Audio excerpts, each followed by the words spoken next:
ಅದಿತಿನ ಅವಳಿಂದ ದೂರ ಮಾಡಿದ್ರೆ ಲಕ್ಷ್ಮಿ ಹೇಗೆ ಸಾಯ್ತಾಳೆ? ಇದೆಲ್ಲ ಸಾಧ್ಯನಾ? ಸಾಧ್ಯ ಆಗುತ್ತೆ. ಯಾಕಂದ್ರೆ ನೀವು ತಿಳ್ಕೊಂಡಿರೋ ಹಾಗೆ ಅದಿತಿ ಲಕ್ಷ್ಮಿಗೆ ಸ್ವಂತ ಮಗಳಲ್ಲ.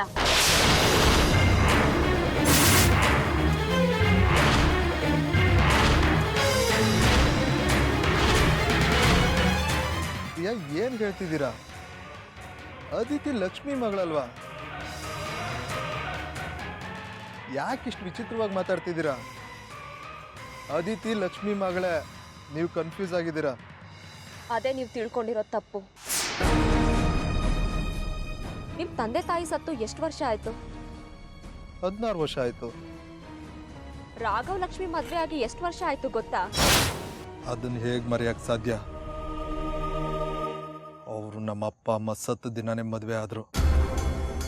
ಅಂದರೆ 16 ವರ್ಷ 4 ತಿಂಗಳಾಯ್ತು. ಹಾಗಾದ್ರೆ ಆ ಅದಿತಿ ಅವ್ರ ಮದ್ವೆ ಆಗೋಕ್ಕೂ 4 ದಿನ ಮುಂಚೆನೆ ಹುಟ್ಟಿದಾಳೆ.